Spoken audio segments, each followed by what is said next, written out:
How's it going, folks? Jack here with a pre-intro and, well, you probably know what that means. But basically, earlier on this week, I was feeling a little under the weather. There was a day where we didn't get our daily dose of Park to Prem action. As a result, now I'm feeling better. I want to make it up to you. So today, a double upload day if, and a little bit of a big if, this video hits 1,000 likes in the first 8 hours it's up on YouTube. I know for some people they don't like these like targets, but when we set them, we hit them. Last weekend we had 800 likes in under 2 hours, which kind of blew my mind. So we're going to up the target a little bit today.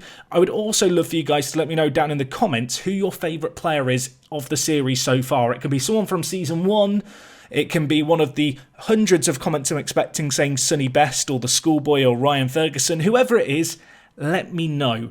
And just one last thing before I get the intro running.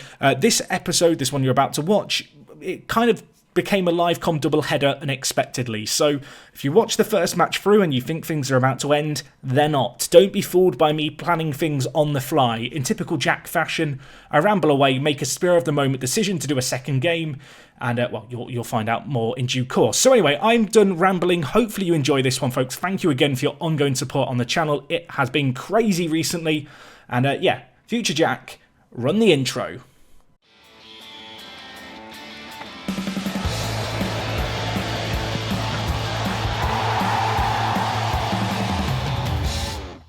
What is going on, guys? Jack here, and welcome back to episode 38 of Park to Prem here with Town. Today I thought we'd start on the Development Centre, a screen which, well, let's be honest, we've not really made all that much use of during our team here at Town, mainly because we don't really have a great youth system, but we have been told that we have a terrific group of players coming through, and it could be a golden generation. Don't get too excited about that. I mean, it could be incredible, don't get me wrong, but the reality is that is a golden generation for a Vanarama National North/South side. I would like to believe that in, say, 4 or 5 years' time, when those players are really entering the first team, we will be hopefully in League One, if not the Championship, maybe if things go absolutely dreamily in the Premier League. So we'll see if we get anyone good. Just don't get too excited. But you can see here, one good goalkeeper, good fullback, good centre-back, good wide midfielder.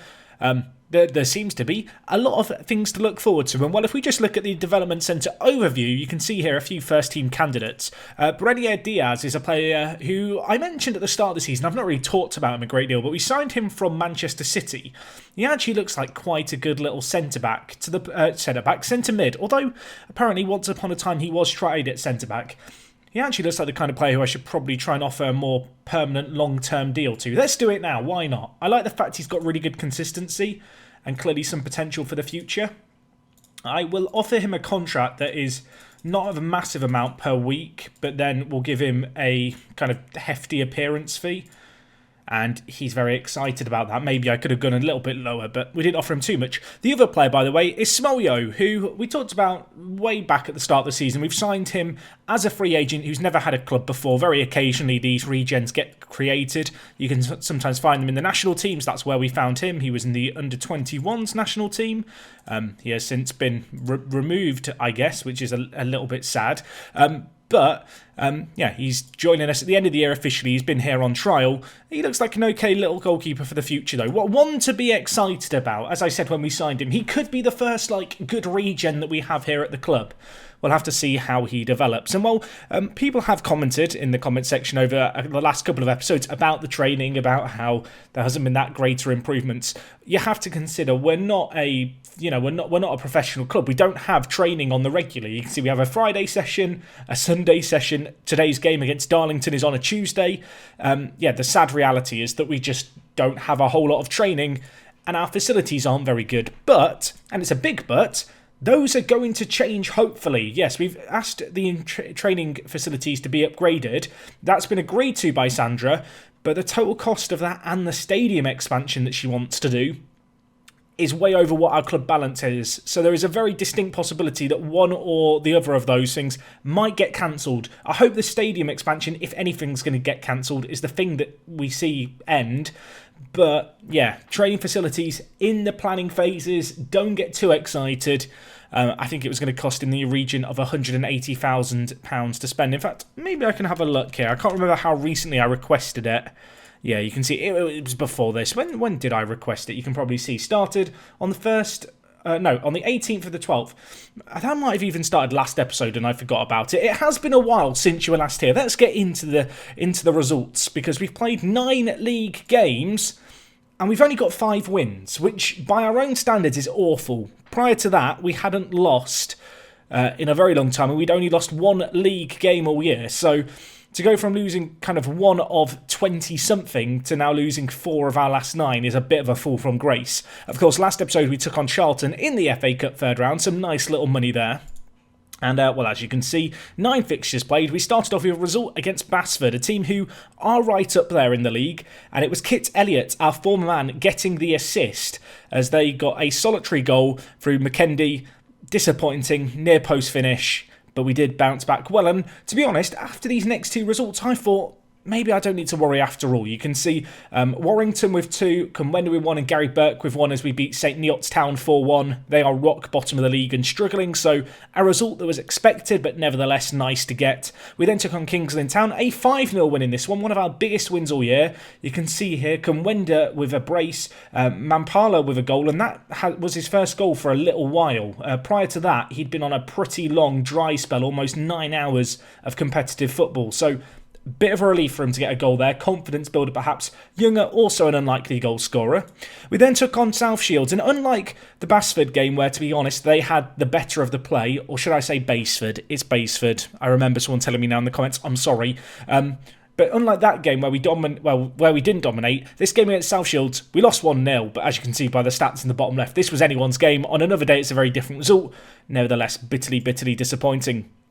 The next game we had against Barrow, I'm not going to show you the highlights for because it will just upset me. But you can see what happened here. We were 2-1 up, having been 1-0 down, 10 minutes left. We go into extra time. I'm sat there thinking, well, jobs are good and 2-1, good result, everyone. No, they scored 2 goals in extra time. We lost 3-2. I was very, very upset. And to be honest, the next game didn't cheer me up either. We took on Atherton Town and lost 4-0 away from home. Yeah, I mean, I don't know what to tell you about this game. Again, I'm not going to show you the highlights because it would just upset me. I actually feel like this was a bit of a smash and grab. It really didn't reflect how the game went. I know you see 4-0 and go, how is that a smash and grab? I would like to believe you can look at just these basic match stats here and perhaps see the kind of game it was. So, despite these defeats, they were kind of feeling a little unjust. But nevertheless, 3 defeats in a row, massive causes for concern, alarm bells going, and so going into the game against Bolton, we needed a bit of the rub of the green, and we got that. Mampala with the first goal, a tidy little header for him from a cross into the box. The second goal I don't quite know how to explain other than that we certainly got the rub of the green. The game gave us the favour that I was desperate for. Sometimes you go on an unlucky run. We got our luck. I'm going to say Kingsland with a fantastic header, but you can make your own minds up for exactly what to make of that goal. But a 2-0 win, and a win is a win. And following on from that, 2 good results. We took on AFC Sudbury and won 4-1. Mampala, Bart, Gannon and Dunstan with the goals in that one. And most recently, we took on Spennymoor, a 2-1 win, a game where we were a goal down early on in this game. Robbie Muirhead with the goal at half-time.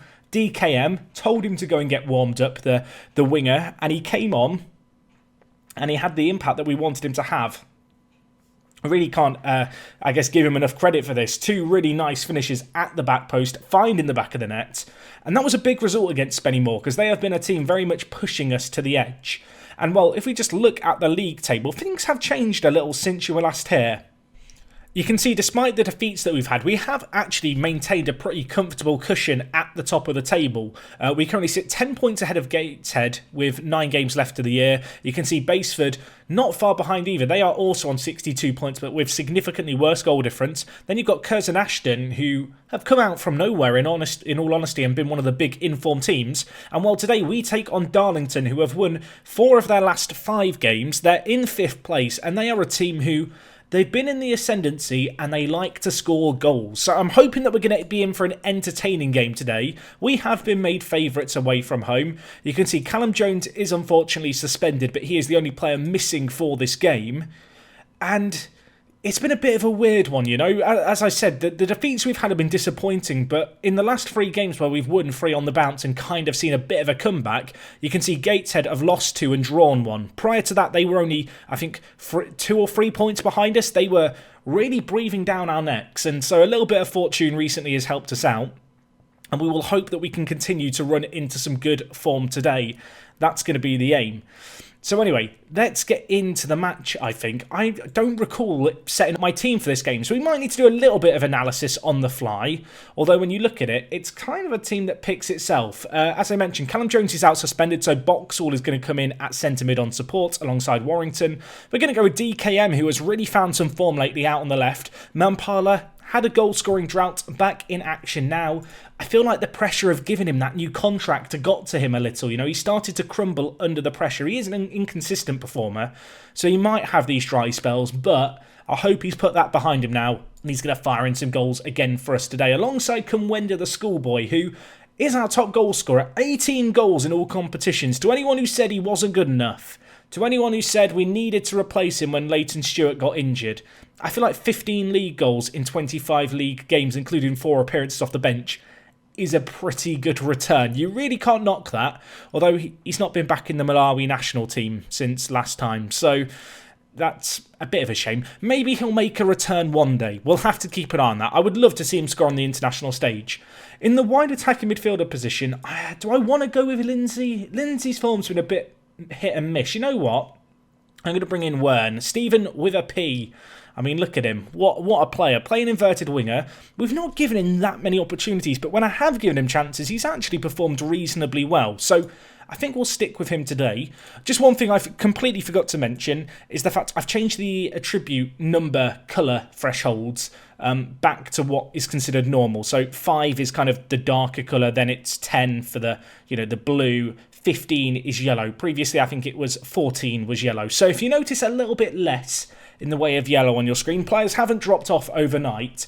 I just changed the settings. I've been playing a few, FM save games in my own free time, or what little free time I have. I really wish that settings like this, settings like the currency that you use in game, were tied to your save game. So if you're doing a save in America, you could have it set to dollars, and then if you switch between 2 save games, you're not having to change the settings constantly. If anyone from Sports Interactive happens to be watching, it's a really minor thing. I don't know how easy it would be to implement. I'm sure there's reasons why it hasn't been done, but I do feel like it would be a massive improvement, even for, stuff like attribute kind of colour thresholds. It's a little bit annoying when you're doing a lower league save. You need to have the thresholds lower. At least I feel like it's useful to. And if you're jumping between saves, or if you do, whatever you do, something different, it's just annoying. To tie it to save games, please. That's my plea. Thank you for listening to my TED Talk. Anyway, it's going to be Gannon, and alongside him, Younger in the centre-back positions. A Dunstan who's performed really well recently at right-back. We'll hope he can do well for us. And at left-back, we're going to go with Chapman. Nothing too crazy going on there. At left-back, I have been given the odd chance to McCulloch, but he's not really taken those chances, which is a bit of a shame. He's a little older as well than Chapman. So I'm going to stick with Chapman. I'm going to give the younger player more chances. I feel like he's got a bit more potential longer term. We'll have to see if that's how it plays out. Anyway, I feel like I've rambled a lot going into today's episode, but sometimes it's good just to cover a lot of detail. I know for some of you, you want me to rush into the matches and just kind of mash spacebar, spacebar, spacebar, and just do everything as quick as I can. But I feel like, especially after 9 matches since you were last here, there's lots to fill you in on. It's nice to just give you an overall vibe check, I guess, for exactly how the team's doing. I feel like we have now rode through a pretty rough storm that was the defeating and losing run that we went on. I was a bit in two minds about it. I partially wanted to change the tactics, but on the flip side, I kind of thought about it a lot, and we'd done so well prior to it. I felt like it was just one of those rough spells. It wasn't like we were being dominated in games. We just weren't quite getting the rub of the green. And I feel like the recent improvements that we've had are kind of testament to that. One thing that is worth noting, and I should have mentioned this sooner, this is the first episode I've recorded on the newest Football Manager patch that went out. This is no longer the beta that I'm on, it's the full new update. You might be sat there wondering, Jack, the update came out 3 days ago, what's with that? I didn't close Football Manager for 3 days. I'm someone who likes to leave Football Manager running all the time, and with the cup run that we were on, as I annoy all the players after the first half, but with the cup run that we were on, I didn't want to update the match engine and have tactics change and stuff, it would have felt like a shame if that had played a role. So after losing to Charlton, I then restarted my game. I probably would have restarted it eventually anyway after the Charlton game, because when you don't close Football Manager for a couple of days, it does start to get a bit weird and laggy. But yes, the bottom line is, new match engine today. So we'll see what comes of it as a Dunstan runs forward and has an effort. Newman holds on to it.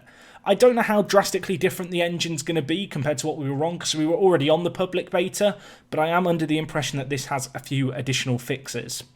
Anyway, in typical Curse of the Live-Com fashion, a game which I expected there to be lots of goals in, given it was the two teams with the highest goal-scoring kind of records in the league, currently sits at 0-0 with not long left. So I'm going to make some changes. I'm going to bring in Gary Burke, Alex Lindsay, and I'm also going to bring in Steve Tisdale. And you might be sat there thinking, Tisdale? That's not a familiar name. This guy is a chap we picked up from Manchester United, if I'm not mistaken, at the start of the year. Was a bit of a punt. He's a good little centre mid with good determination, quite well rounded. But he's one of the players tipped to have some of the best potential in our team, comparable to that of Gannon. He's quite young as well, so I would like to integrate him a little into the first team, with obviously the suspensions in the centre mid and Boxall starting. We're kind of short on a backup centre mid option. So let's give Tisdale a chance. This may well be his live-com debut. We'll see what becomes of it as a Dunstan hits the woodwork. Can Lindsay keep that in? No. What was that? That was questionable at best. Do I want to go for the win? Do I want to go for the jugular? We've been in a rough run of form. In some ways, a draw wouldn't be the worst result with a clean sheet, but not scoring would be disappointing. We've got 3 minutes to set the record straight. Can someone be a late goal-scoring hero? A Dunstan, who a lot of the players come through in this game wide, falls to Warrington, who gets dispossessed. I mean, Clucas, the former Hull City man, former Swansea man as well, if I'm not mistaken. I don't know how he's ended up down in Darlington. Oh my, okay. I'm a little upset. Am I allowed to be upset about that?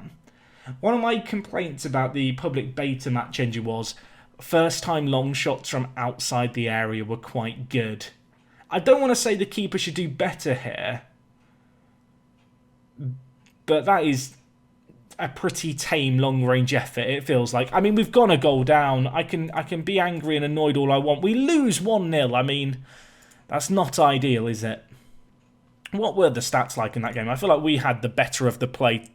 No clear-cut chances in the game, 2 half chances. I mean, to be fair, it was a fairly 50-50 game. We had a little more of the ball, but I mean, their goalkeeper got a 7.1 rating. That tells you a fair amount, I feel like. The good news is Gateshead didn't play. Okay, well, I thought they'd played. They haven't played. When do you play Gateshead? Do you play midweek? You play on the 2nd. Okay, well, they don't play today. I don't know what to tell you. I guess fixtures getting jigged around for cup competitions. But you can see here, Gateshead have not scored in their last 3 games. So they are very much struggling. That's good. Obviously, Todd Drennan, goal-scoring drought. You love to see it. This guy's been a pain in the butt for years now, hasn't he? 2 years in a row he's harassed me in this league. Let's hope that he's not going to come back to bite us. But yes, you can see here, looking at Gateshead's upcoming games, they've got Harrogate, ourselves, St Neots. That game against them could end up being quite a big one in the context of the league. But it's quite soon. So what I think we'll do is we'll evaluate how things are looking. I mean, if you look at our remaining games, you've got Ashton United.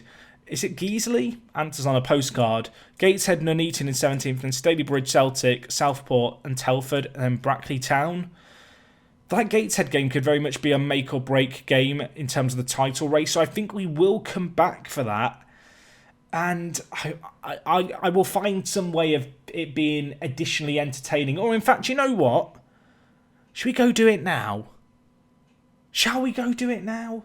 Let's go do it now, folks. I'll be back in a couple of minutes. We're going to take on Gateshead. Yeah, don't go anywhere. Okay, guys, so we are back. I wasn't really expecting when I hit start record on this episode to have this game, but it felt necessary. And, well, whilst you've been gone, we've had our youth intake. Here we have the pick of the bunch. I don't know what to describe him. He's okay. The pick of the bunch is... I feel like that would make it sound like it's some kind of incredible intake. He's not bad, is Sam Horn here.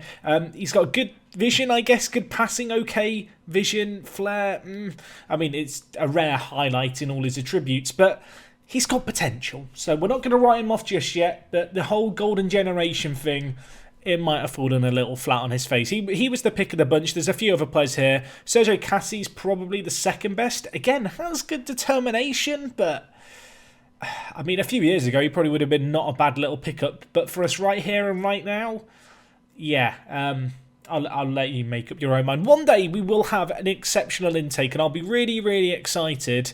It's just not going to be this year. By the way, Lee Robertson, who you might remember from a few intakes ago now, he actually doesn't look that terrible, does he?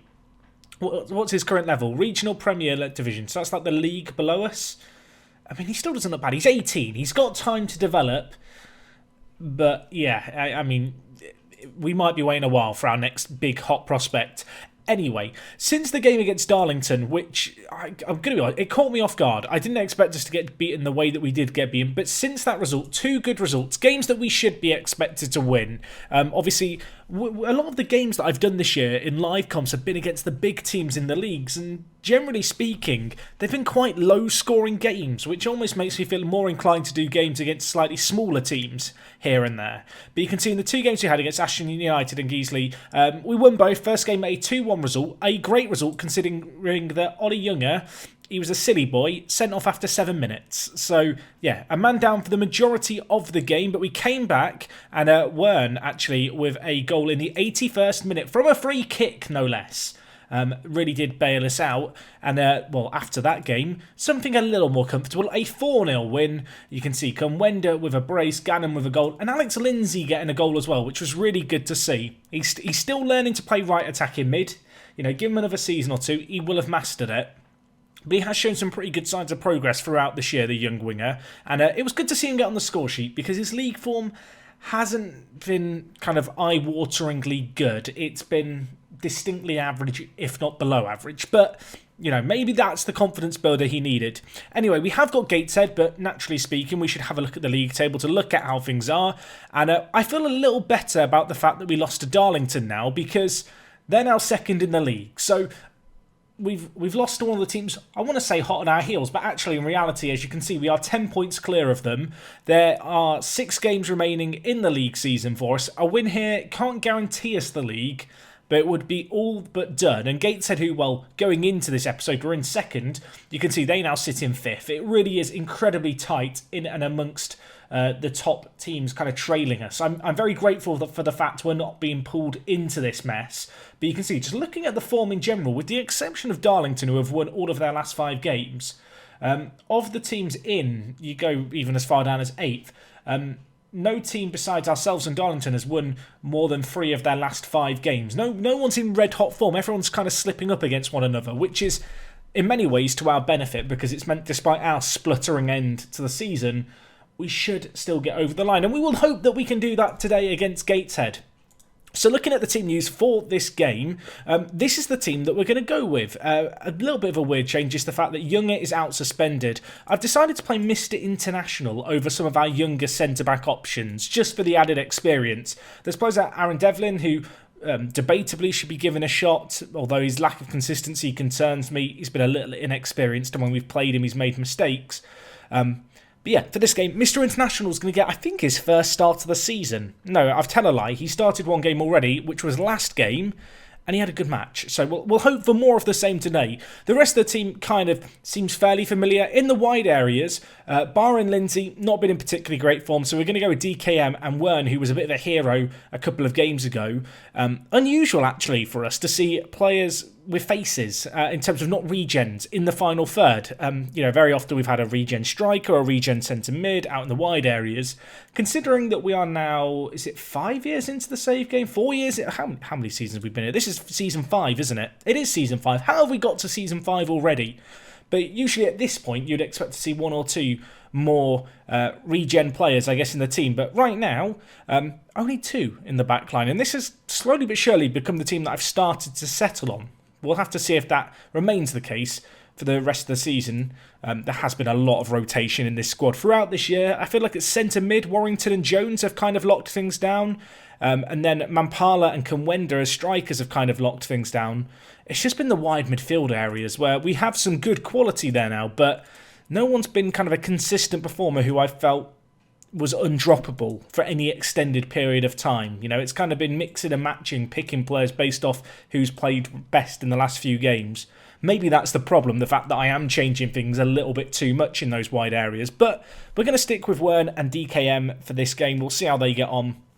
I'm really hoping for a few more goals here. I was kind of kicking myself when we played, the couple of games since you were last here, because the goals are flowing in. So I'm hoping we're going to get a few here against Gateshead, but it's not going to be easy. Oh, especially if they were to score a long goal like that. Of course, Drennan, he's been a bit of a nemesis for us as their striker. We'll have him selected. He's caused me a few headaches in recent years, and I just feel like he's probably overdue. Oh my word, he headers it just over. That would have been right on cue if he'd scored that. But no, I feel like we need to get something over on him. I've had enough of him annoying me for the last few seasons. Of course, Gateshead promoted with us this year and going very strong, which, I mean, makes me feel more proud of how well we did last year as well, really. Of course, it went down to the wire when we beat them to the title last time out. And, well, I'm a little bit concerned, folks. It's 0-0 at half-time. What are we doing, boys? Can we give the viewers something to watch? This is what happens when I do all the live comms against the big teams. We go a little bit into our shells. We get a little bit nervy, a little bit scared. We'll have a team talk, get a bit shouty and see if that helps. DKM to whip in a cross. And that was a free header. Was that Kumwenda at the back post? I'm not sure who it was there. It was a free header at the back post, unfortunately, straight at the keeper. 65 minutes gone. Let's make some changes, shall we? So, Mampala and Kumwenda not playing particularly well. I'm going to bring in Burke. Wern has not played well either. I'm going to bring in Ryan Barr on the right. Lindsay, mind you, Lindsay got a goal last game. You know what? I've changed my mind. I'm going to bring in Lindsay. And for now, we'll hold on to the last sub. Boys, can we get a goal, please? I'm half tempted to switch to very attacking. Let's do it. Straight to very attacking. Immediately, we get a highlight. Probably going to be us getting hit on the counter. But I just want a goal. Lindsay, you've got to score that, son. That's a shocking header. On off the bench. That was his moment. That was his moment. That was a gift in his direction. And he's just nodded it over, unfortunately, for us. 10 minutes left. Let's not have another low-scoring draw or a loss. I want to win one today. Lindsay, can you get us the goal? He takes the free kick. He bends it just wide. Since he's come onto the pitch, everything's gone through him. Unfortunately, that's also included various misses that we've had. I was thinking about taking off Mampala. I've not got anyone to replace him with, so we'll bring in Ryan Barr on the left-hand side. There is minutes left, and it's going to finish 0. I've accepted it, everyone. It's going to finish 0-0. We have a weird curse. We've absolutely dominated the game. You can see why we're as high in the league as we are when we dominate matches like this, but for whatever reason, in the live comms, we just get camera shy against the big teams. I really wish I knew what to tell you. I mean, it's a clean sheet, I guess. Darlington, did you win your game? It looks like they did. Yeah, they beat South Shield. So they now are one of the only teams that can realistically catch us. Baseford have a very, very outside chance. Who have Darlington got in their last few games? Let's have a look here, shall we? So they've got Maidstone, Sudbury, Barrow, Spennymoor, Ashton United and Gateshead. We should have the league wrapped up before the end of the season. So what I'm envisaging is, because we are 8 points clear with 5 games left, we'll probably just come back for the last game of the season. We'll have our typical end-of-season roundup, go through all the team news and stuff, maybe talk a little bit about transfers going into next year. But yeah, Brackley Town in 17th should be quite winnable. And between then and now, you know, Nuneaton, Stalybridge, Southport, Telford, no one in the playoff spots to play. This should be relatively plain sailing now, I hope. I feel a need to apologise, folks. I don't know what to do. Should I mean, genuine question, should I just do commentaries against some of the smaller teams in the division so we get a few more goals, a bit more entertainment value? We seem to just have a curse. And it's bizarre, really. Like, there's so many 1-0s and 0-0s that we've had throughout the league season, but they've all been in just live comms, which I'm a little bit perplexed by. I wish I knew what trend causes this. I guess it's just the nature of the beast. We seem to, against smaller teams, be quite comfortable and confident. Against bigger teams, we kind of just end up cancelling ourselves out. Who knows, maybe Leighton Stewart would have been a difference maker. Anyway, I'm going to go be upset and a bit annoyed about things, but of course, as I mentioned in the intro, there could be a second episode today, so keep an eye out for that on your sub boxes. Thank you again so much for your support on this series. Do let me know your player of the series so far down in the comments. It's crazy to think we're coming to the end of season number 5. And yeah, catch you guys later on today. We'll have the end of season review. And beyond that, tomorrow, Season 6 begins. That is going to be exciting, assuming that we get promoted. Otherwise, it's going to be very anticlimactic. We'll have to wait and see. But yes, I've rambled on for long enough. Let's end things here. I'll catch you guys later. Thank you for watching. It's me, Jack, and I will talk to you guys in a bit. I'm out.